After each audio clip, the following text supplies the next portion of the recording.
kami untuk memiliki kepekaan rohani, untuk melihat kebaikan-kebaikan-Mu. Ajar kami untuk memiliki mata rohani yang terbuka, yang melihat bahwa Engkau begitu baik dalam hidup kami. Pada saat ini, biarlah Engkau yang menuntun kami untuk dapat mengerti firman-Mu. Roh Kudus, berbicaralah kepada setiap kami, dimanapun dan kapanpun kami menyaksikan ibadah ini. Biarlah kuasa Allah dinyatakan, biarlah kuasa Roh Kudus bekerja di antara umat-Mu. Terima kasih ya Tuhan, kami mengucap syukur hanya kepada Engkau Allah kami yang hidup. Dalam Tuhan Yesus kami berdoa. Haleluya. Amin. Amin. Silakan duduk Bapak Ibu dan saudara sekalian dimanapun saudara berada. Dan pada saat ini kita akan merenungkan satu bagian firman Tuhan yang terambil dari kitab Mazmur pasal yang ke-34.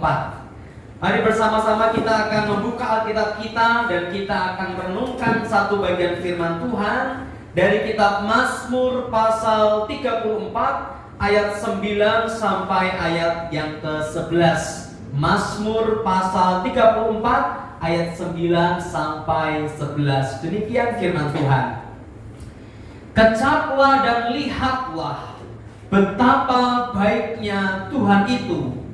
Berbahagialah orang yang berlindung padanya. Takutlah akan Tuhan, hai orang-orangnya yang kudus, sebab tidak berkekurangan orang yang takut akan Dia. Singa-singa muda merana kelaparan, tetapi orang-orang yang mencari Tuhan tidak kekurangan sesuatu pun yang baik. Puji Tuhan Bapak Ibu dan saudara sekalian. Pada saat ini di tengah situasi yang mungkin banyak orang mulai bosan di rumah, banyak orang mulai bertanya-tanya tentang kasih Tuhan, banyak orang mulai berpikir apakah Tuhan memang baik dengan situasi di mana kita tidak bisa melakukan banyak hal dalam kehidupan kita. Nah, firman Tuhan saat ini mengingatkan kita untuk mengecap dan melihat kebaikan Tuhan. Nah, saya rasa kita punya banyak pengalaman tentang kebaikan Tuhan, Bapak Ibu dan teman-teman sekalian. Nah, seringkali kita lupa untuk mengecap dan melihat kebaikan-kebaikan itu. Jangankan kebaikan Tuhan, Bapak Ibu dan teman-teman sekalian, seringkali ada begitu banyak kebaikan yang tidak kita sadari. Misalnya ketika seorang suami memberikan uang kepada istrinya untuk kehidupan keluarga, begitu ya. Nah, biasanya istri akan menerimanya dan ya biasa saja, saudara. Nah, misalnya seorang suami dengan istrinya, saya tidak tahu bagaimana Bapak Ibu mengelola kehidupan keluarga, tapi beberapa keluarga mungkin seorang suami memberikan uang belanja kepada istrinya. Nah, setiap bulan dikasih uang belanja. Mungkin awal-awal si istri berkata, wah Pak, terima kasih, ini jerih lelahmu, kau luar biasa. Misalnya di awal pernikahan, 1 tahun pernikahan. Tahun kedua mulai, terima kasih Pak, terima kasih saja, tidak ada luar biasanya. Ya. Tahun ketiga, oh thank you ya, mulai biasa begitu ya. Lalu tahun ke-10 udah gak ada terima kasihnya. Gak ada terima kasihnya. Begitu dikasih, ya sudah. Begitu dikasih, diterima saja. Tahun ke-20 lebih lagi, saudara ya. Dikasih, biasa saja. Tidak ada sesuatu yang membuatnya mengucap syukur atas pemberian suami itu. Sama dengan istri. Misalnya seorang istri memasakkan suami di tahun pertama, suaminya akan berkata, wah mama kamu enak sekali, thank you ya, terima kasih sudah dimasaki di tahun pertama. Ya. Di tahun kedua lalu dimasakin lagi, wah terima kasih, sama seperti pola yang tadi. Lalu tahun ketiga dimasakin lagi dan dia tidak lagi berterima kasih. Tahun ke-10 nggak ada terima kasih ya. Ada makanan dimakan, nggak ada ya sudah, atau makan di luar. Nah pola itu seringkali kita lakukan, sama anak-anak juga begitu ya. Anak-anak gua di sekolahin, diapain. Seringkali kita lupa untuk melihatnya sebagai sebuah kebaikan yang patut kita bersyukur atasnya. Ada begitu banyak hal yang kita alami, yang kita terima, entah itu berupa materi, entah itu berupa perhatian, entah itu berupa sapaan, entah itu berupa kasih yang diwujudkan dengan berbagai macam bahasa. Kita lupa untuk mengecap dan melihat, Bapak Ibu. Atau kita berpikir, udah sewajarnya begitu. Sudah sewajarnya istri melayani suami, gak perlu diterima kasihin, ya. Sudah sewajarnya suami memberikan uang kepada istri untuk mengelola kehidupan keluarga, tidak perlu diterima kasihin, gak perlu terima kasih, toh itu udah wajar. Sudah sewajarnya orang tua menyekolahkan anak-anak nggak tahu terima kasih juga. Wah, itu kan buat kewajiban papa mama. Dan jangan salah bahwa semua itu bisa terjadi dan bisa tidak terjadi. Ada suami-suami yang menelantarkan istrinya bertahun-tahun, saudara. Dan suamimu sebagai seorang istri, ibu-ibu, memperhatikan engkau. Ada istri-istri yang tidak mau melayani suaminya, saudara. Ada. Dan istrimu mau melayani engkau. Ada orang tua yang menelantarkan anak-anaknya, dan orang tuamu mengasihi engkau. Kenapa engkau tidak mau bersyukur atasnya? Kenapa engkau tidak berterima kasih atasnya? Perhatikan bahwa ada begitu banyak kebaikan-kebaikan sebenarnya di sekeliling kita, di sekitar kita, yang Tuhan berikan bagi kita, tetapi kita lupa untuk mengecap dan melihatnya. Kita mungkin tidak terlalu menyadari kebaikan-kebaikan itu. Juga setiap makanan, minuman yang masih kita bisa nikmati setiap hari. Ada begitu banyak orang yang tidak bisa makan. Ada begitu banyak orang bahkan mungkin kehausan dan tidak dapat air bersih untuk diminum. Dan kau bisa mendapatkannya. Apakah engkau mengecap dan melihat, menjumpai kebaikan di sana? Biasa ya? Biasa, saudara. Setiap hari juga aku minum biasa aja. Ini ada gelas, ada air di sini ya. Kalau kita dikasih air sama seseorang misalnya ya, nih minum nih misalnya. Wah, kita akan, ya kalau kita biasa bilang terima kasih, kita akan bilang terima kasih. Tetapi kita tidak sampai berpikir bahwa ada orang yang bahkan untuk minum pun tidak bisa. Begitu kita ada di titik itu, baru kita tahu apa artinya dan berartinya dikasih minuman. Karena kebaikan Tuhan begitu banyak. Tetapi seringkali banyak anak Tuhan tidak menyadari, sehingga mereka bertanya-tanya, apakah Tuhan memang baik? Apakah Tuhan memang mengasihi aku? Mereka seperti sebuah peribahasa, tikus mati di lumbung padi. Jadi ada lumbung penuh dengan padi, tikus mati di situ.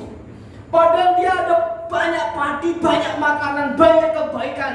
Tetapi dia tidak, entah mungkin tikusnya buta atau tikusnya minus, gak bisa, kalau dekat plus ya, tikusnya plus gak bisa lihat barang di depannya, atau mengalami rabun, tidak tahu.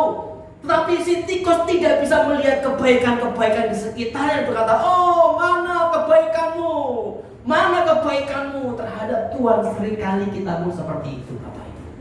Kita mengalami kebutaan rohani. Kita mengalami kehilangan kepekaan untuk merasa secara rohani. Kalau lidah kita itu gak bisa merasakan, sulit sebenarnya. Ini rasanya apa sih? Kalau kita tidak bisa melihat, mata kita misalnya entah karena apa tidak bisa melihat.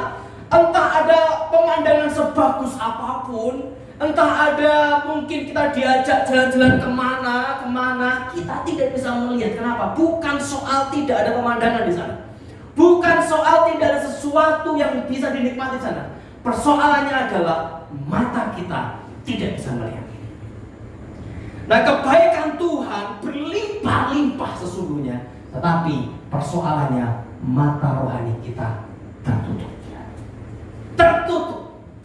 Lidah rohani kita tidak bisa mengecap. Tuhan memberikan kebaikan-kebaikan dengan orang tua yang mengasihi kita, dengan suami yang bertanggung jawab, dengan istri yang mau melayani, dengan anak-anak yang mungkin juga mau bekerja sama dengan kita. Kebaikan-kebaikan itu semua nyaris kita lupa mengucap syukur. Bukan karena tidak ada, tapi karena mata rohani kita tertutup. Karena lidah kita telah tawar, tidak bisa mengecap kebaikan. Karena jiwa kita udah terlalu biasa dan menganggap semua wajar, menganggap semua berjalan seperti tidak ada yang baik di sana, yang biasa saja. Jiwa kita terlalu kebal untuk bisa merasakan kebaikan.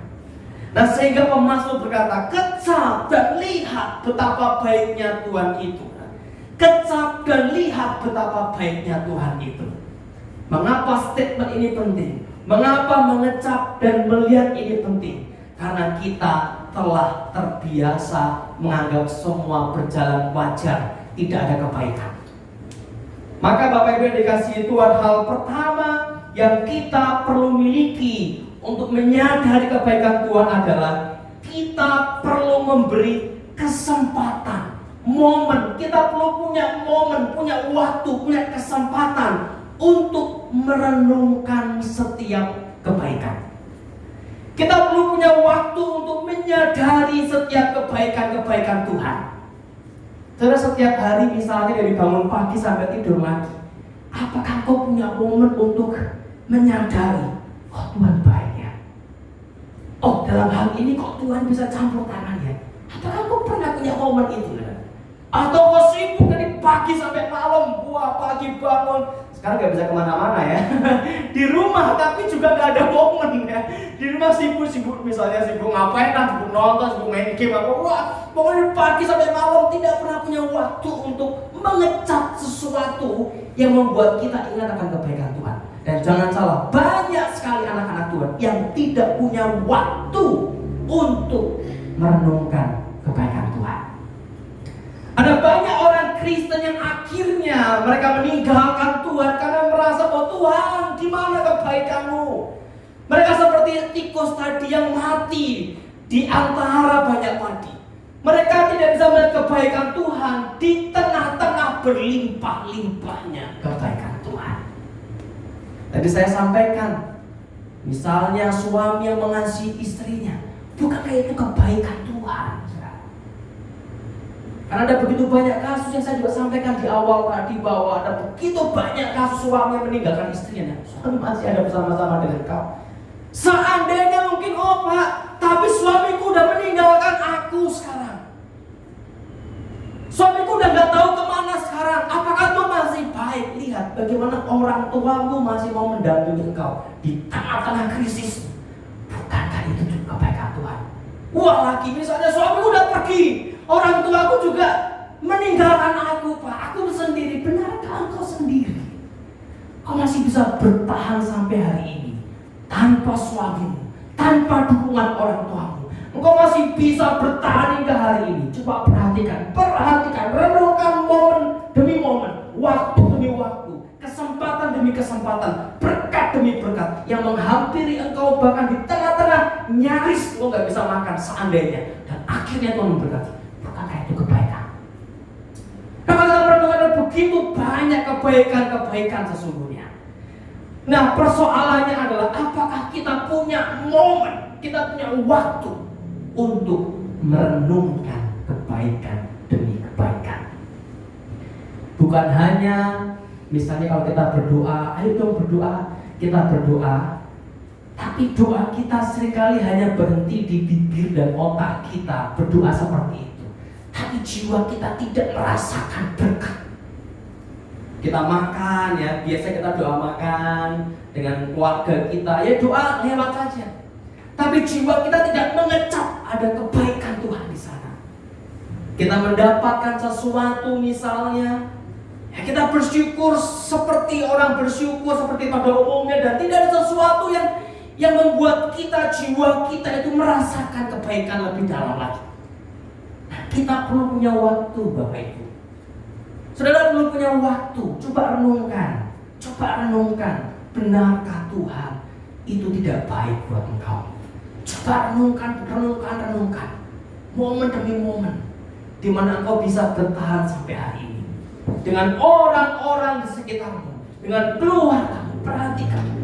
Dan Bapak Ibu sekali lagi, ini harus menjadi sesuatu yang rutin, disiplin kita lakukan. Kalau enggak kita lupa lagi, Bapak Ibu ya. Kita lupa, hidung aja lupa ya kalau kita enggak ngaca ya kan. Begitu hidung kita luka, oh ada hidung di sini. Perlu disadari, saudara. Ini anggota tubuh fisik aja perlu disadari loh. Rambut perlu disadari, kecuali kita memang suka modis ya, selalu aware kan rambut kita. Tapi kalau orang nggak biasa ngaca, nggak bisa, mungkin kadang-kadang nggak sadar kalau punya rambut. Begitu ada sesuatu terjadi baru, oh ada rambut di sini yang. Jadi fisik kita itu kadang pun tidak kita sadari sampai terjadi sesuatu. Apalagi yang rohani. Kebaikan Tuhan itu nggak bisa dilihat langsung oleh mata kita, tapi mata hati kita. Maka engkau harus punya waktu, engkau harus punya momen, engkau harus punya kesempatan yang engkau khususkan. Tak mungkin malam hari engkau coba renungkan sepanjang hari ini di mana Tuhan memelihara engkau. Atau pagi hari engkau juga merenungkan hari-hari sebelumnya bagaimana Tuhan memimpin engkau hingga engkau bisa bertahan sampai saat ini. Bukan karena kekuatanmu, bukan karena kebetulan, bukan karena kalau ada orang bilang hukum alam semesta, bukan, tapi ada tangan Tuhan yang bekerja di dalam kehidupanmu. Ayat yang ke-10 dan 11 sekarang begini. Takutlah akan Tuhan, hai orang-orangnya yang kudus, sebab tidak berkekurangan orang yang takut akan Dia. Singa-singa muda merana kelaparan, tetapi orang-orang yang mencari Tuhan tidak kekurangan sesuatu pun yang baik. Orang-orang yang mencari Tuhan tidak kekurangan sesuatu pun yang baik. Jadi selain kita punya waktu untuk mengecap dan melihat, untuk meresapi setiap kebaikan Tuhan, kita juga perlu yang kedua, yaitu jangan buru-buru, jangan terburu-buru menyimpulkan sesuatu itu buruk. Alkitab berkata bahwa orang yang mencari Tuhan tidak kekurangan sesuatu pun yang baik. Dalam Roma pasal 8 ayat 28-29, nanti bisa dibaca di rumah masing-masing. Dikatakan bahwa Allah turut bekerja di dalam segala sesuatu untuk mendatangkan kebaikan bagi mereka yang mengasihi Dia. Jadi jangan buru-buru menyimpulkan sesuatu itu buruk. Saya masih ingat waktu saya masih kecil, saudara. Mama saya selalu mengingatkan saya, sikat gigi, sikat gigi. Pokoknya setiap momen itu ngomong sikat gigi, sikat gigi. Entah lagi ngobrol dia ngomong soal gigi. Setiap mama saya ngomong soal gigi, saya selalu sensitif. Ini pasti mau memojokkan saya, pikiran saya, saudara. Karena dulu saya waktu kecil malas sikat gigi, saudara ya. Makanya sebelah sini agak ompong bawaannya. Satu, ya kan? Satu. Ada kau sikat gigi. Wah, begitu mama ngomong soal sikat gigi, saya selalu, waduh ini mama ini sebenarnya saya gak sama aku. Mama sebenarnya mengasihi aku gak sih? Kok dia selalu memojokkan aku? Setiap ngomong, setiap ketemu keluarga, dia tuh nggak mau sikat gigi, gitu ya. Dia tuh nggak mau sikat gigi, dia tuh gini. Wah, saya nggak merasa nyaman dan merasa mama itu mengasihi aku nggak sih? Tapi sekarang saya menyadari bahwa ternyata apa yang mama lakukan itu sangat baik tujuannya untuk saya. Karena saya kan ikutin akibatnya buruk, yaitu bolong satu. Seandainya saya mengikuti, saya akan bisa memiliki gigi yang lebih baik daripada sekarang. Nah, seringkali Bapak Ibu, sesuatu yang baik di mata Tuhan itu tidak kita pandang baik untuk saat ini. Kita belum menyadarinya. Kita mungkin berpikir, Tuhan, kenapa aku begini? Kita nggak tahu. Seandainya kamu nggak begitu, keadaan lebih buruk bisa terjadi. Tuhan, mungkin buat teman-teman anak-anak muda ini ya, dulu saya juga sempat berpikir begitu. Wah, kalau aku anaknya si Om yang kaya raya itu, enak tuh, punya mobil, punya motor. Wah, kenapa papa mamaku gak punya itu semua dan seterusnya. Saya merenungkan, seandainya saya jadi anaknya Om itu, saya nggak tahu apa yang terjadi. Dengan mobil itu, dengan kekayaan yang diberikan, saya ngapain? Bergaul dengan siapa? Akan bagaimana? Akankah saya akan jatuh ke narkoba? Jatuh ke pergaulan yang makin hancur? Kita pernah tahu. Dan Tuhan tahu. Dan Tuhan selalu menempatkan kita, kata Alkitab, memberikan yang terbaik. Kita tidak akan kekurangan sesuatu pun yang baik. Suamimu, istrimu adalah pasangan yang terbaik. Meskipun di matamu sekarang, aduh terbaik dari mana Pak? Gitu ya. Kayaknya itu suami tetangga lebih baik ya, lebih begini, lebih begitu. Kamu nggak tahu. Saatnya kamu diganti pasangan, apa yang terjadi? Kamu nggak pernah tahu. Tetapi Tuhan tahu. Dan Tuhan merancangkan hal yang baik. Jadi jangan buru-buru menyimpulkan sesuatu itu buruk. Atau itu buruk. Keburukan itu adalah kebaikan yang belum terungkap. Satu waktu ketika terungkap, oh iya Tuhan, untung suamiku dia, untung istriku dia, untung anakku dia, untung orang tua. Satu waktu kita akan bersyukur. Makanya jangan buru-buru menyimpulkan sesuatu itu buruk. Yang penting adalah mari kita mencari Tuhan, kita mengasihi Tuhan, kita mengecap setiap kebaikan-kebaikan yang Tuhan nyatakan dalam hidup kita. Nah, Bapak Ibu sekalian dikasihi Tuhan, saat ini mungkin engkau merasa bahwa keadaan sekarang makin kacau ya. Mungkin engkau sebagai pengusaha, engkau sebagai orang yang bergumul dengan pekerjaan, dengan situasi sekarang, wah kacau Pak. Kekurangan semua, serba mepet. Tapi coba perhatikan lagi, coba renungkan lagi, di tengah semua kemepetan yang kau alami, benarkah tidak pernah ada kebaikan Tuhan di sana? Ada bukan? Benarkah tidak ada pemeliharaan Tuhan di sana? Ada. Kalau kau masih bisa saat ini mendengar firman Tuhan ini pun, bisa ibadah saat ini, itu pun karena kebaikan Tuhan. Karena kebaikan Tuhan, saudara. Karena kebaikan Tuhan. Nah, begitu banyak orang yang meninggalkan Tuhan dan kau masih setia karena kebaikan Tuhan. Persoalannya adalah apakah kita punya waktu untuk mengecap dan melihat.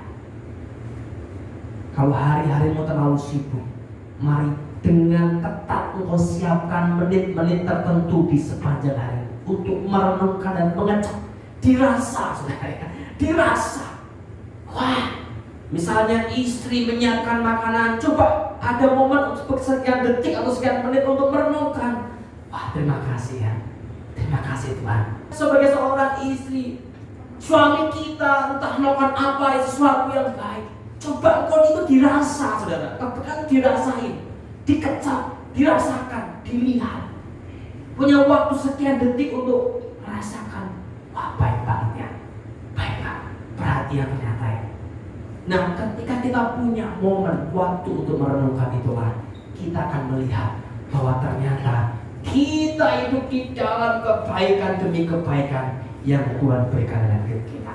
Kita masih bisa bertahan karena kebaikan demi kebaikan yang Tuhan berikan dalam hidup kita. Sekalipun kondisimu gak ideal, sekalipun mungkin juga ada begitu banyak hal yang bisa menjatuhkan engkau, tetapi engkau masih bisa berdiri saat ini, bertahan saat ini karena kebaikan Tuhan. Maka mengucap syukurlah. Dan pada saat ini mari kita belajar punya waktu merenungkan kebaikan Tuhan. Dan yang kedua, jangan buru-buru menyimpulkan Tuhan jahat atau sesuatu itu buruk, karena ada kebaikan-kebaikan yang seringkali kita lupa untuk merenungkannya atau untuk mengungkapnya. Satu waktu engkau akan melihat.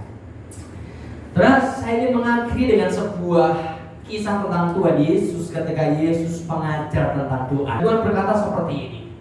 Hei, ini sama murid-murid ya. Kalau kalian berdoa kepada Bapa kalian, apa yang ada dalam benak kalian, ini bahasa saya sendiri, dalam benak kalian. Wah, macam-macam pada jawabannya. Lalu ngomong kayak gini.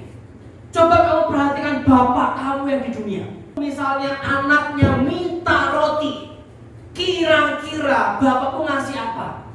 Atau ngasih kayu untuk dimakan? Atau ngasih kerikil yang kecil-kecil untuk dimakan? Atau ngasih rumput? Enggak kan? Kasih makanan, kalaupun enggak ada roti, kasih nasi. Coba dunia ini. Kalau kalian minta ikan, ngasih apa dia? Ngasih kalajengking kata Tuhan? Enggak. Ngasih ular? Enggak. Minimal kalau bukan ikan bakwan dikasih, ya kan? Ikan di bakwan aja. Tapi selalu sesuatu yang gak mungkin mencelakai anaknya, bukan? Tapi seandainya kata Tuhan ini, misalnya ya, kalau kalian minta, misalnya kepada bapak kalian, Pak, aku mau minta narkoba, misalnya ya, aku mau pakai narkoba. Kira-kira bapak kalian ngasih atau enggak? Pasti nggak akan ngasih. Kenapa? Karena itu mencelakai, tapi bagi si anak, wah kayak katanya itu enak, katanya itu menyenangkan. Kalau si anak misalnya, Pak, aku mau minta apa sesuatu yang mencelakai dia, misalnya motor, padahal dia masih usia 10 tahun, kira-kira ngasih atau enggak? Gak akan ngasih. Kenapa? Bapaknya tahu itu nggak baik buat kamu. Nah, kau belajar motor usia 10 tahun di jalan tabrak orang selesai. Tapi si anak mungkin akan ngotot. Kesimpulannya, Yesus mau ngomong apa? Bapakmu yang di surga tidak akan pernah memberikan yang jahat kepadamu. Mungkin ketika sang papa menahan, tidak mau ngasih motor buat anak, berkata, Papa gak sayang aku, kenapa gak dikasih motor itu? Papa gak sayang aku, kenapa gak dikasih obat-obatan terlarang itu? Papa gak sayang, kenapa gak dikasih ini, itu.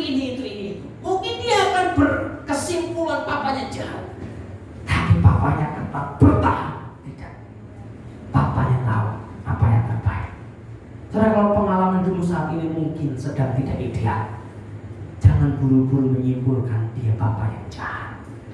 Dia bapak yang tahu apa yang terbaik buat hidupmu.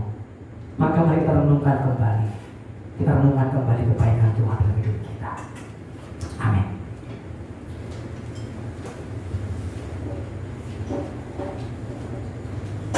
Kita akan pujikan sebuah lagu, Ku tahu Bapa peliharaku, Dia baik, Dia baik. Ku tahu Bapa peliharaku, Dia baik, Dia baik. Ku yakin Dia selalu sertaku.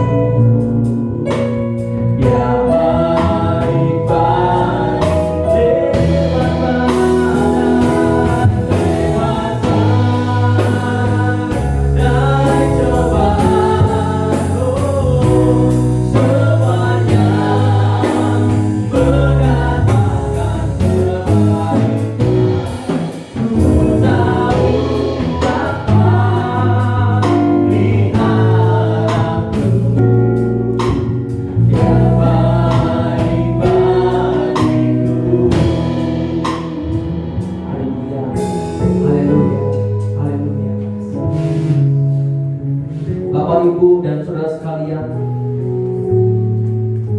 mungkin kau terlalu sibuk dan terlalu menganggap biasa segala sesuatu, sehingga hatimu tidak pernah mengecap kebaikan dan kebaikan Tuhan. Kau terlalu sibuk dan tidak punya momen kesempatan untuk merenungi setiap kebaikan yang menghampirimu. Saat ini saya mengajak sekian menit ke depan, coba ngecap dan lihat sekelilingmu, lihat keluargamu, lihat hidupmu, lihat masa lalumu hingga hari ini. Coba engkau renungi kebaikan demi kebaikan yang memampukan engkau bertahan hingga hari ini. Dan engkau akan menjumpai bahwa Tuhan begitu baik ternyata. Coba engkau renungi, coba engkau dapati poin-poin. Oh di sini, oh di sini, oh di sini, oh di sini. Ternyata begitu banyak kebaikan Tuhan yang aku lupa syukurinya dalam hidupku. Terima kasih Tuhan, Engkau Allah yang baik, Engkau Bapa yang baik, Engkau Bapa yang baik. Atau mungkin saudara yang saat ini hampir mencapai sebuah kesimpulan Tuhan, aku mau pergi saja, kau jahat sama aku.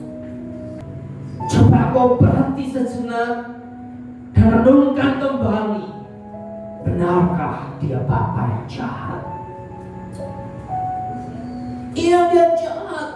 Kalau aku sekarang seperti ini, seandainya misalnya suami masih ada, apakah aku masih bisa bersekutu dengan Tuhan seperti sekarang? Dan setiap hal yang kita anggap buruk, sebenarnya ada kebaikan-kebaikan Allah yang belum terungkap, yang sekalipun kita anggap jahat, dia tetap melakukannya karena dia tahu itu yang terbaik. Sekalipun kita salah pahami Bapa kita di surga, dia akan tetap menetapkan itu karena dia tahu itu yang terbaik untukmu. Coba renungkan lagi. Kalau usahamu waktu itu tidak mandek, kalau kau makin kaya, apa yang terjadi? Kau bisa kawin sana, kawin sini, berfoya saya sana, berfoya-foya di sini, dan kau hidup dengan Tuhan. Maka di tengah kemandekan usahamu waktu itu, atau bahkan sekarang mungkin ada kebaikan, ada kebaikan. Semua ada kebaikan Allah. Kenapa? Karena dia Allah yang baik dan dia tidak bisa tidak baik. Dia Bapa yang baik yang tidak bisa keluar dari kebaikannya.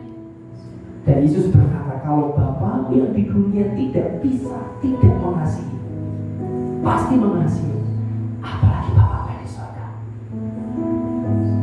Maka mari kita ambil waktu untuk merenungkan kebaikan Tuhan, untuk mengejar dan melihat, dan dengan iman percaya, meskipun pikiran kita belum nangkep, belum bisa mengungkap, tapi hatimu harus terus percaya. Aku percaya Bapa yang baik yang bersama-sama dengan aku. Haleluya, haleluya. Ku tahu Bapa peliharaku, ya baik, ya baik. Dia selalu sertaku, ya Tuhan kau baik, ya baik bagiku. Lewat badai, amin. Kami percaya Tuhan, badai cobaanmu mendatangkan kebaikan.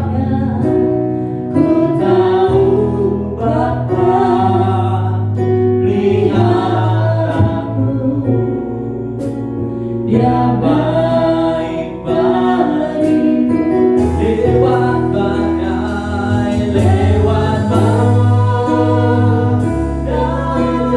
cobaan, semuanya mendatangkan kebaikan. Ku tahu Bapa peliharaku,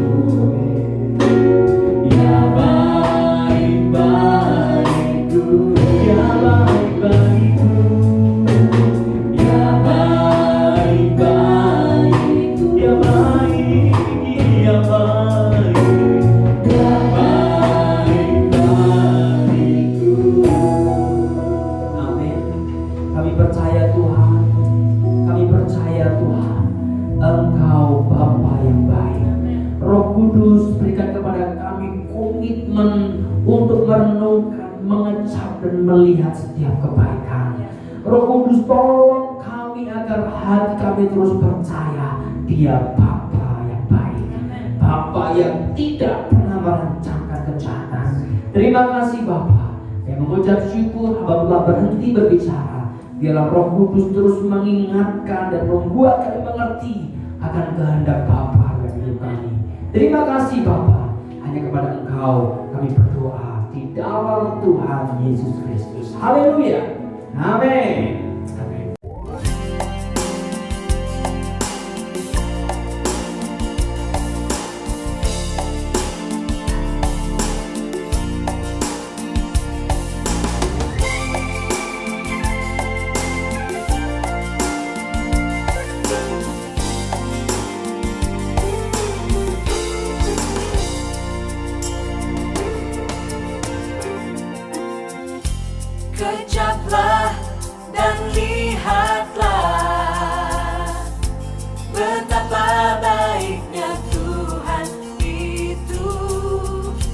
rasakan dan nikmati kasih setia Tuhan.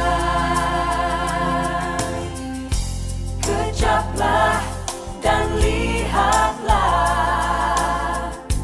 betapa baiknya Tuhan itu.